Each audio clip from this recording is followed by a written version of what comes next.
You are listening to Co-Create Your Life. In this podcast, we delve deep into the law of attraction, dispel common misconceptions, and give our listeners the tools they need to build a magical, purposeful existence in their everyday lives. Reclaim the creative power you already possess and join us at cocreationcoaching.org/create. That's cocreationcoaching.org/create. Welcome to Co-Create Your Life. This is episode 12. What is your emotional guidance trying to tell you? I am Brandon Oliveras. And I'm Christine Oliveras. I am Justin Williams. And today we have a question, which I'll be reading in a minute here. And it's basically, our topic today is about your emotional guidance. How do you know what it's trying to tell you? How do you know when you're aligned with your higher self and when you're not? And how to differentiate the two. So first of all, before we get started, if you would like to see the show notes for this episode, you can go to cocreationcoaching.org/create012. We're changing it. If you notice in the intro, we changed it a little bit because of it's just easier than random letters, so we're changing it to create instead of CCYL. Just seems easy to remember. So cocreationcoaching.org/create012. And if you would like to have your question on our podcast, you can ask your question at cocreationcoaching.org/ask/create. We'll get you directly to the page to submit your question. And again, that's cocreationcoaching.org/ask/create. All right, so here we go with the question. We have a question from Brittany, and I will read it now. Hello, I have a question on the subject of the emotional guidance system. That's pretty simple, but I haven't been able to find a direct answer on it. I'm hoping you can help. If I were to ask myself if something is possible using the law of attraction and listen to my feelings on that particular subject, that means I could find the true answer.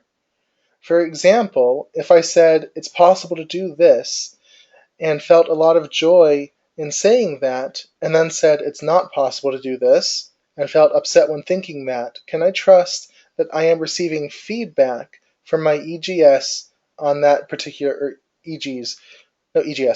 on that particular subject? I'm receiving feedback that my thoughts are either in line or out of line with my inner being's thoughts on that specific subject. I hope you understand what I'm trying to ask here.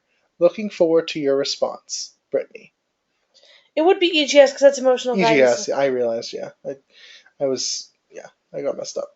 So, first of all, so the question is basically, how do I know if I'm in alignment with my higher self, or in Abraham lingo, inner being, that's why she said that, or not? And so the first thing to really point out, especially to Brittany or anyone new to co-creation coaching, is we really don't adhere to the terminology, the teachings, anything that Abraham might teach. Some stuff we do might be similar, right? Mm-hmm. But it's just not really the same at all. We have a totally different approach. We do it totally differently. So, I always say, disclaimer, don't try to align what we say with what Abraham says, right? It's just not going to work. There's a lot of differences, a ton of differences, and I've discussed those before, but this is one of those, and I'll discuss what our disagreement is with that later on. So, but primarily, when you say emotional guidance system, so Abraham's major claim is that through your emotions alone, you can tell if you are in agreement, or if your inner being, which we call the higher self, is in agreement with what you're thinking or not. That's their major claim, and I'll disagree with that soon. So it's not necessarily true, that when you feel a certain way, if you feel good, that your higher self's in agreement. If you feel bad, your higher self's not in agreement. That's not always true. Okay, so that's what we're going to be talking about. So don't try to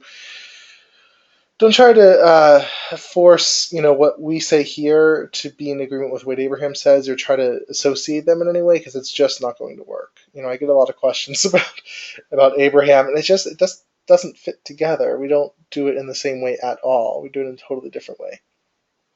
Okay, so I want to talk about, to kind of clarify what exactly we're talking about here. I want to talk about two different levels of emotion. Okay, and those levels would be the ego level of emotions and spiritual emotions. Because when we talk about, how you feel,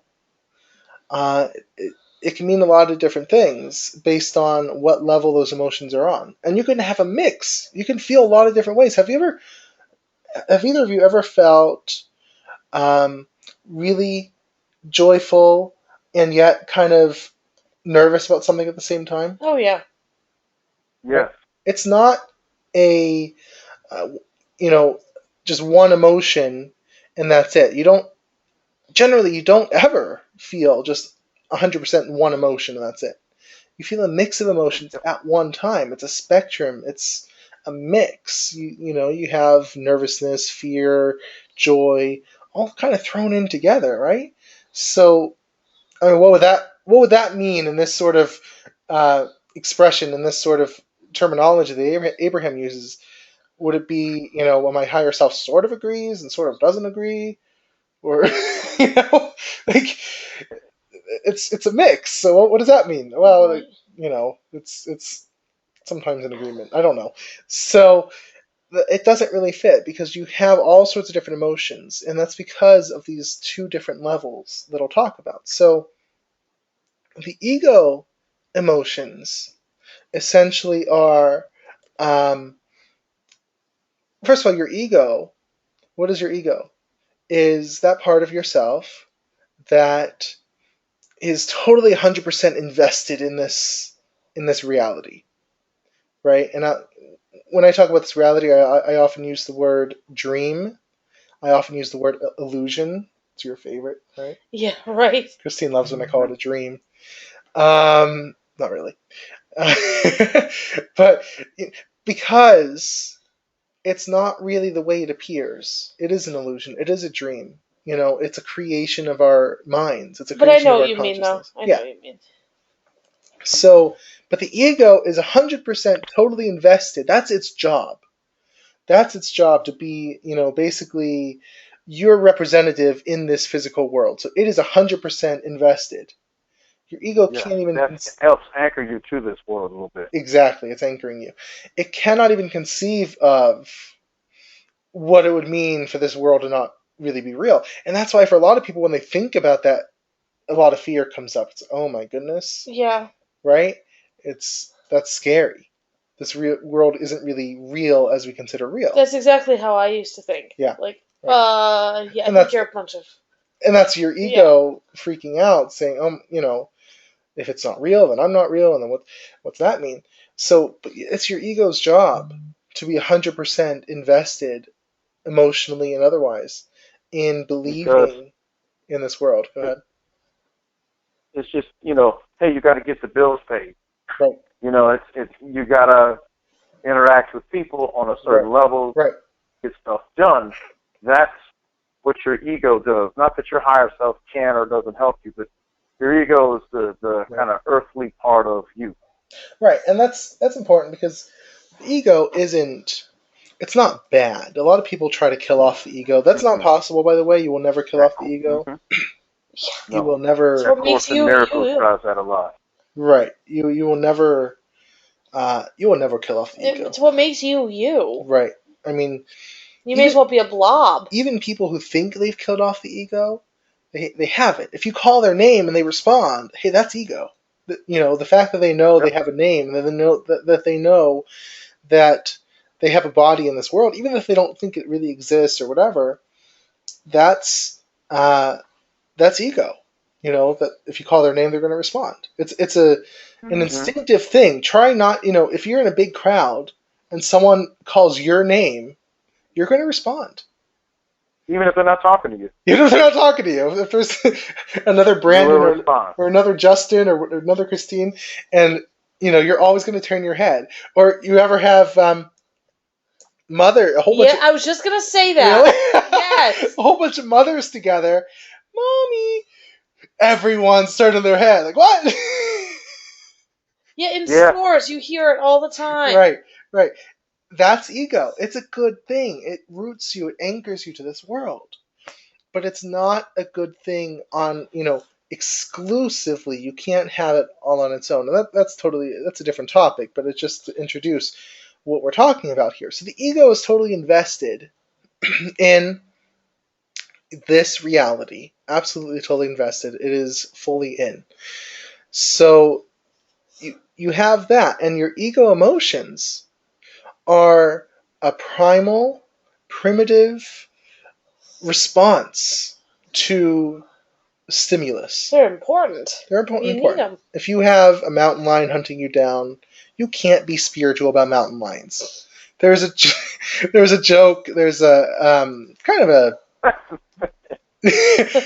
kind of picking on like non-dual believers a little bit, non-dualists, where it says, essentially paraphrasing it, a master was talking to his students about how nothing exists, and then they heard the sound of a trampeding elephant, and the master runs away. Trampede. Yeah, the master ran away. Yeah, and the master runs away, and everyone. It's like, well, the elephant isn't real. Oh well. Never mind. Well, I just felt like I wanted to run or something. Yeah. I've never heard the word trampede before. You get trampeded. I've heard of stampede or trampling. Never stampede. Really embarrassing. What did you say? A trampede? I mixed it up. Oh god, I feel bad for a transcriber. Stampeding elephant. Yeah. Okay, thanks, Christine. Trampling or stampede. Stampede. That's what I meant. You just didn't hear it right. That was awesome. Okay, a stampeding elephant. Well, my point got across. I know, but it was funny. Okay. I feel bad. Trampede. Okay. So, there's a stampeding elephant, alright? I was speaking Brandonese. It's just your fault you don't know Brandonese enough. A stampeding elephant, and the master runs away. I knew I was going to get that word wrong, too. And, so, why did he run away? Well, because the ego kind of takes over, because the ego is responsible for your survival. I mean, evolutionarily, it's really good at making you survive, right? It's really good at running away from stuff. Mm-hmm. And that's another word for that is your subconscious mind, your unconscious, whatever. I mean, ego is sort of just one way we call it, but it's also your subconscious. So it's really good at that, right? But it's not so good at telling what exactly is something you should be afraid of, especially today when we don't really have a whole bunch of stampeding elephants or mountain lions chasing you down, or it's not so good at differentiating that. If you have something that feels threatening, it will take that at the same level as a mountain lion right outside your door, and it's gonna kick in fight or flight. Yep. Right? So it's not so good at that. Its job is survival. Go ahead. Well, you've got just as many threats today, but they're totally different. But they're not threats to your survival. They're threats to your comfort, Yeah, so somebody's after your job. Right. Or somebody's after your whatever it is. Right. They could you think automatically job, food on the table. Hey, automatically your ego kicks in. I mean, it doesn't take much. Exactly right. So, right, but it doesn't realize it's not an immediate threat that's going to end your life right this second, just because evolutionarily. Not a bear, no. Right, it's not a mountain lion, not a bear, not a grizzly bear, no. So that's the difference, and so those fear responses are a good thing. Fear is helpful in the right situations because it gets you away from the threat. Okay, that's good. Getting away from a threat is good. But, it doesn't really know how to deal with more complex situations. And that's where, you also have your soul or your higher self. Right. So you are both a human being as well as a spiritual being. You have both an ego as well as a higher self, and you sort of exist in the middle between the two. Now your higher self knows that everything is always okay, right? It knows that everything is always perfectly aligned, with maybe not your path right now, but your ultimate path of growth. There's no way of not being on your path of growth. So your higher self says, well, even if you get eaten up by a mountain lion right now, well, you have another lifetime. So it's sort of not a big deal. It's not a big deal, It's sort of it takes it about as seriously as dying in a video game, right? I mean, how seriously you might get kind of frustrated, like I worked really hard at that. It's not a big deal. Right. It takes that as seriously also as Susie making comments about you in the break room. Exactly. Right. Your ego will be very upset, maybe, yes, but your higher self won't worry about it. Right. Your ego has to know that Susie made comments about me in the break room. That's not an immediate threat. Exactly. Right. So yeah, the higher self will always know that everything's okay. Like I said, it'll take it about as seriously as dying in a video game or something. It's just not a huge deal. You have other characters. You can develop a new character, and that's okay. It's just all in your path, and it's all good. So, if you were to live only from the higher self perspective, you would die in about 13 seconds or so. I mean, you would have no instinct that you shouldn't walk in front of traffic. You would have no instinct. You would have no instinct. You shouldn't go down dark alleys late at night. I mean, you'd feel totally safe, and you would be in a spiritual sense, but not in a physical sense, right? You would just have no self-preservation instinct, and that's not good. It's the ego that has that. So it does require balance between the two. Right, and I am getting roundabout in a way to answering the question, but so the point is, gotta have background first. Yes, both levels are essential to living as a human being. You need that threat-based response where you're running away from pain, and it's not only that; it's also running towards pleasure. Well, the people that are born without pain receptors. Exactly, it's a really bad thing. Could you imagine? Right. I mean, but you also need the pleasure where you're running towards, so that, let's say that steak looks really, I don't like steaks, but for most people. I do. That steak looks really good, or that hamburger, or, that slice of pizza, or whatever, and it gets your mouth watering and your stomach, for you it'd be pizza. Yeah, for pizza. Your stomach growling. And, so that's your ego saying, you need to eat because you got to survive. Right? So it's not only pain, it's also pleasure. But if you were only to have that, you basically be an animal. That's what an animal is pure instinct, pure running away from pain and running towards pleasure. That's what an animal does. Right? So isn't it true then for people, and I don't mean to pick on Buddhism, but okay. I am. Yeah, I don't mean to, but I am. But those that, preach about non-desire, it's like the opposite.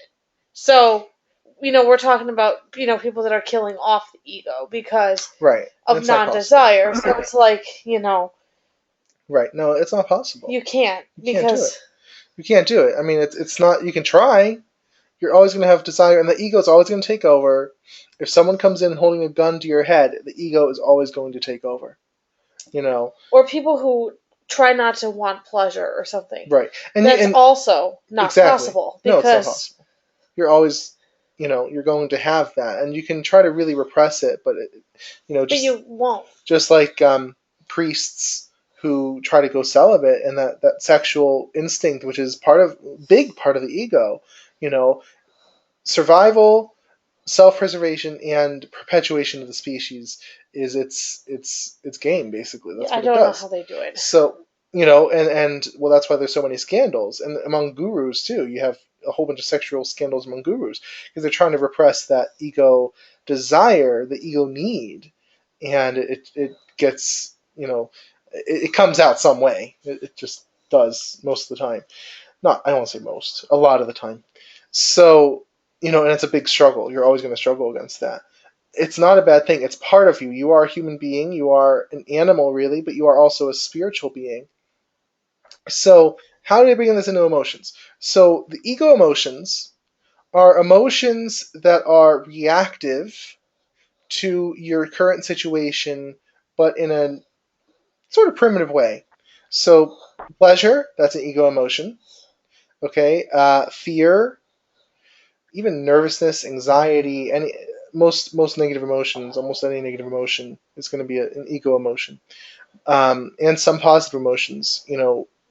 Pride can be positive, but that's ego. Like I said, pleasure, taking pleasure in something, feeling pleasurable feelings. That's all ego emotions. It's believing in this story that we are here as separate beings, and I need this and I need that, and it's good to have this and bad to not have this, or whatever. That's all ego. So it's not as simple as bad equals ego, and good equals higher self. Yeah. It's not that simple. Again, you can take pleasure in something, and it might be pleasure in something that's an effective, positive, light thing, or something dark. People can take pleasure. If you're addicted to drugs, you're going to take pleasure in taking drugs. You're going to take pleasure in that, but it's not going to be a higher self thing. It's going to be an ego thing because this feels good. My body enjoys this. It's what it is, right? Or something neutral or even positive sexuality. That's pleasure. Mm-hmm. That's an ego thing. So you can't. That's why I'm saying you can't always say, well, if I'm feeling negative, it's always ego. If I'm feeling positive, it's always higher self. It's not that direct. So, but your ego emotions are going to be very in the foreground. They're upfront, very direct, very obvious. Okay, because it's really, how hard is it to ignore ego emotions? It's really hard, isn't it? Is it like your automatic hunches? A lot of them are. Right. I'm not even sure if hunch is the right word. It's almost like a knee-jerk. Right. It's funny. You can have a knee-jerk reaction with your spiritual self or your ego, but the ego is the one that you normally feel first, and that's kind of what you react to in the world, almost like a time brain reaction. Right. If someone cuts you off in traffic and you get angry, someone insults you, there you go. Angry. Mm-hmm. If you stub your toe and you get really, or if you burn yourself, those sorts of emotional reactions, that's all ego stuff, because it's like, it's this, it's sort of taken as a threat, even though it's not really a threat. It's just really a frustration, but it takes it that way. That's ego, right? Or it could be if you see someone attractive, that's also ego. That's if you're seeing them for their physical beauty. I mean, you can see someone for their spiritual beauty, or so that's more spiritual. But seeing someone attractive would be more of an ego thing. So that's all ego, right? And it's all across the spectrum of positive to negative, and none of it's bad. I'm not saying any of it's necessarily bad. Some of it's ineffective. Now, so the higher self is very much more subtle. Your spiritual emotions, which I'll call them, is very much more subtle. And it's not so emotional, let's say, as the ego. Right? So if you get a bad feeling about something, if it comes from the ego, it's going to be this terror, this fear, this anxiety, this, gut-clenching sort of feeling that just hangs on to you. That's ego, right? Yeah. If it's an intuitive thing, which we've talked about before, but if it's an intuitive higher self spiritual thing, it's going to be this calm knowing where you sort of just get this uncomfortable feeling, but it's not causing terror in you. It's just this knowing that maybe you're not going down the right path or something bad's going to happen, right? That's the difference.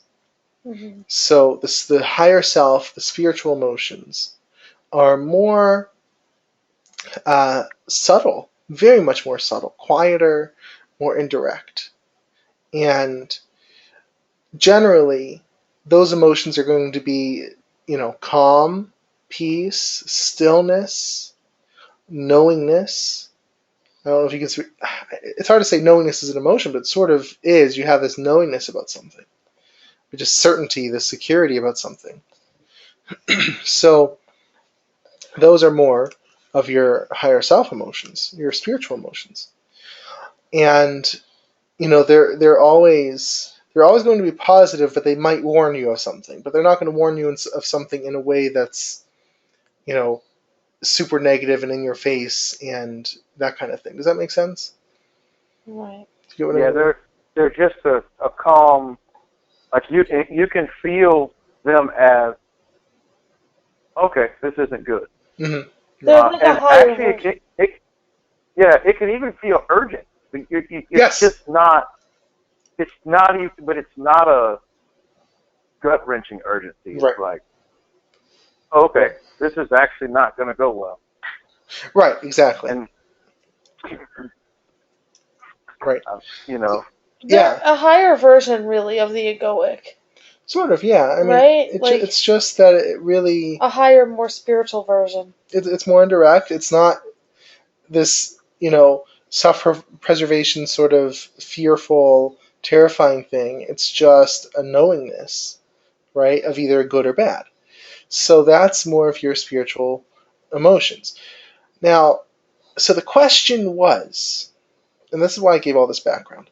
The question was, if I think this, this thing is possible and feel good about it, and then I think this thing is not possible and I feel bad about it, is that my higher self? Is that my, quote unquote inner being either agreeing in the first case or disagreeing in the second case because, the positive emotion means it agrees and the negative emotion means it disagrees, right?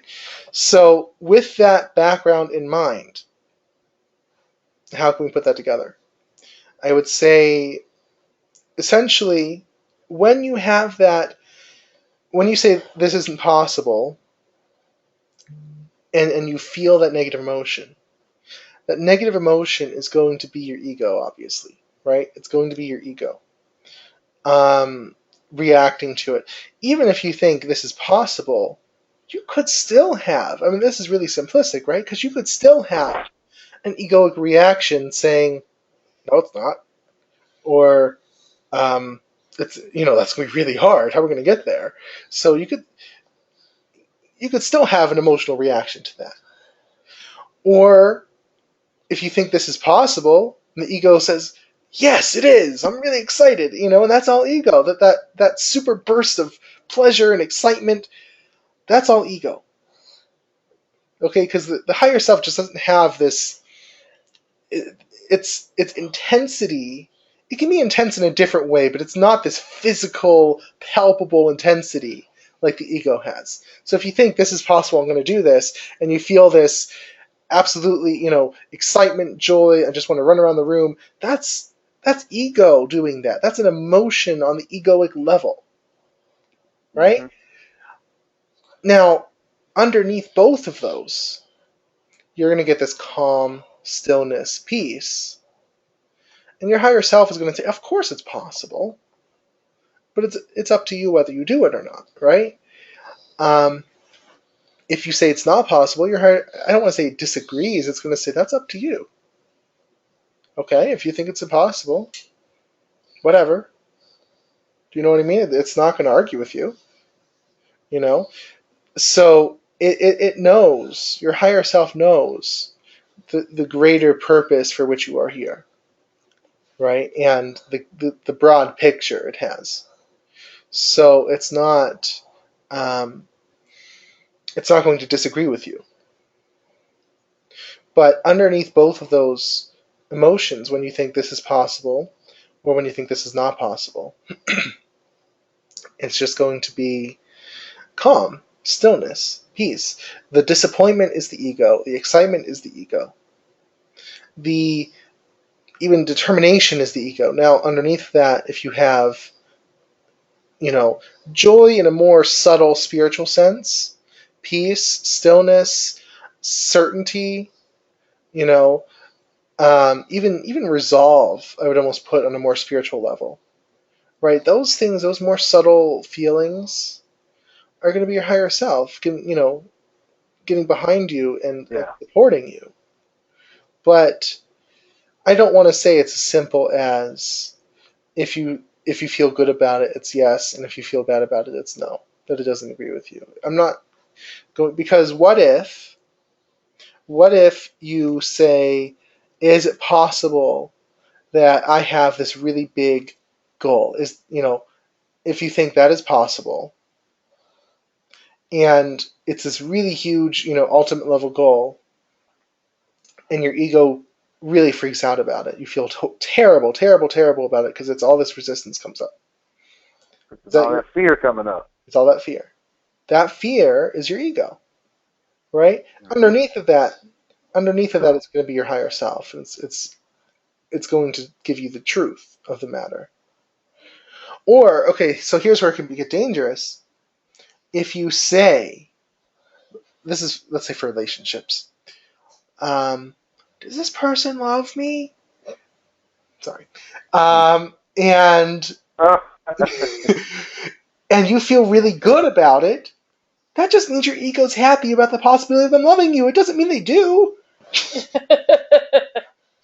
Right? You have to, it's your higher self. When you're asking those kind of questions, you have to actually go to what we call your zero state. Right. In your higher self. Right. And it will tell you your answer. Right. So your ego's there to help you out a little bit and give you the emotional response, but your higher self's going to be subtle, and it's going to you can tell because you'll get feelings and answers that aren't quite the words you want to use right now. Right. So, So if you think, does this person love me? Or, if let's say in a statement, because that's what she did, this person loves me. And your ego is going to celebrate. It's going to be all happy and yay. And, underneath, if you go down underneath, your higher self will say, let's say the answer is no. Your higher self will say, no, this isn't the one. Mm-hmm. But it's going to be a whisper. It's going to be really soft. So what's that mean? You can tell whether it's the right path or not. And let's say you totally block that out because you don't want to hear that. I don't want to hear that. I'm feeling good. It must be true because my inner being's in agreement with me. This person loves me, and so does that mean that this is true? No. It means it's something you're excited about. It means it's something you want, right? Now, if you say this person doesn't love me, and you feel crushed, you feel really disappointed, that's ego. It's not anything else. It might be true. So, let's say that is true. This person does not love you. Okay? And so your higher self agrees with that. No, it's true. They don't. But your ego feels disappointed, feels upset, feels crushed. Okay? It's different. It's not so simple as if you feel good, your higher self / inner being agrees. If you feel bad, it doesn't agree. So now intuition, that's what we were going to say before. If you go down deep and ask your higher self, does this person love me? And they will either say yes or no. Okay? And it's not an emotional thing. It's just a yes or a no. It doesn't care. Your higher self does not care. It's awesome. Either way, it's cool. It knows you're safe and secure and awesome. Everything's cool, It doesn't care. It doesn't. I've got those answers. Does this so-and-so want to date me? She does not. Right. Nope. Oh, man. Right. Oh man. So it's not so simple, right? So your emotions, okay, so your ego level emotions, all they're going to tell you are a few different things. Number one, is it something you want? All right. Well, if you want that person to love you, you're going to feel excited about it. So yeah. So is it something you want? And number two, how aligned are you with it? So how supportive are your current subconscious structures of that goal? How supportive are they of that goal? So if you say, I can get this dream job, and your subconscious structures aren't supportive of that right now, so it's not a current level goal, it's a next level or even ultimate level, your subconscious, your ego is going to say, no, I can't, it's not possible. And you're going to feel terrible, but your higher self might say, yes, you can do it. This is on your path. This is what you came here to do. If it is. It might not be, it just depends. But your ego might freak out because your subconscious structures just aren't in support of that goal right now. You have to change them. You have to alter them. Now, if you think about not getting it, it might feel like relief because, I don't have to change. I don't have to do anything. You might feel disappointment because I wanted it, but you also might feel relief because I don't have to go through that work to change all, my subconscious structures and all that. So, again, all that's ego, right? It might have a series of emotions. But underneath will be your higher self's true answer. This is going to be good for you. This is not going to be good for you. And it's not really going to carry the way, but it's going to tell you. And when I say don't care, I don't mean it's indifferent and cold. I mean that it absolutely has infinite love for you because you are your higher self. You're just a physical incarnation of it. But it doesn't. It's supportive of any path you go down because it's all for your growth, like we said earlier, right? So it just doesn't matter. So your emotions, you have to differentiate. Is it the ego reacting? Is it the higher self reacting? Is it ego or intuition? And if it's this really strong negative emotion or even a really strong positive emotion, that is probably your ego. It's definitely your ego. Let's just be honest. Right? So if I'm feeling terrified, dread, fearful, anxious, that's ego. If I'm feeling pleasure, excitement, pride, really strong physical, palpable emotions, that's also ego. I'm excited about it. I'm really wanting this. That's cool. If I'm feeling peace, calm, stillness, quiet, security, that's higher self. Even if it says no. Even if it says no, this is not in your path right now. You're still going to feel those things. So that's the higher self. If it's soft, indirect, subtle, that's the higher self. So you have to differentiate. So to sort of close out, what I would recommend is you always want to feel down deep for those spiritual emotions.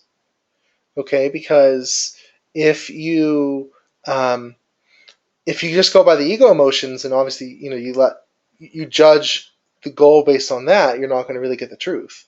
So if you think something, if you think a thought and you feel emotions, okay, you'll have the surface stuff that's like the ego, and then you dig down deep. What's underneath of this fear or this anxiety or this pleasure and excitement? What's down deep? Is it a yes, a support, this is good? Or is it it's not going to really work out? Or is it just stillness? It might just be you do what you want. What's down deep underneath of all of those? That's really how you know. You have to go deep down below all the ego emotions. So I recommend always looking for the deep emotions, the spiritual emotions underneath, everything else. And that's how you will know whether you are following the path and whether you are rooted in the higher self, in your true self, in the zero state. So always be looking out for those, and that will never let you go wrong. Right? Your higher self will tell you the story. She actually might love you and you love her, but it's still not right for you. Exactly. So it could right. That person might love you. Right. You guys can date for a few years, and then whatever it is, and your higher self will tell you that it's not going to last, or this is not the right one. This is not your, Could I date her? Yes, you could. It lasts a while, but it's not the right one. Exactly. And then you go with that. And if you want to do it, you do it. And I mean, if you don't, you don't. Right. Right. So you always want to look out for those those deeper emotions.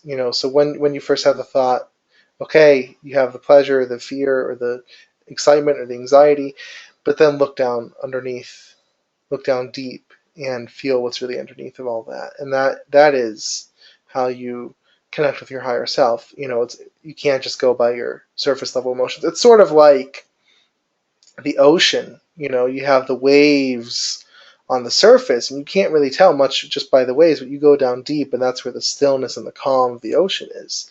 And like the currents and all, you have the currents and stuff, that's the flow, but on the surface, just waves, it's choppy everywhere.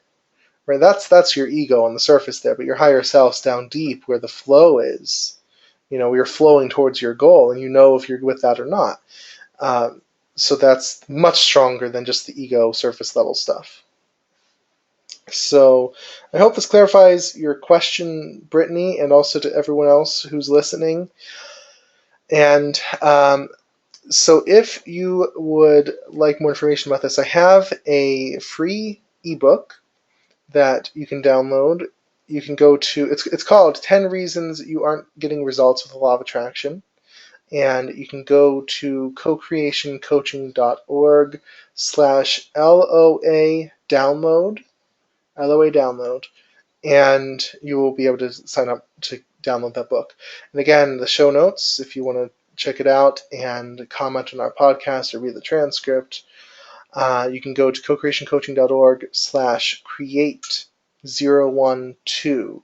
So once again, we hope that you enjoy this, and we'll be here every other week because we're alternating between this and The Unseen World, our psychic, paranormal, witchy sort of podcast.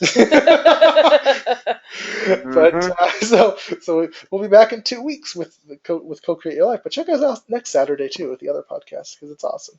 So once again, I am Brandon Oliveris, and I'm Christina Oliveris. I'm Justin Williams. And I hope everyone has a wonderful day. Anything is possible.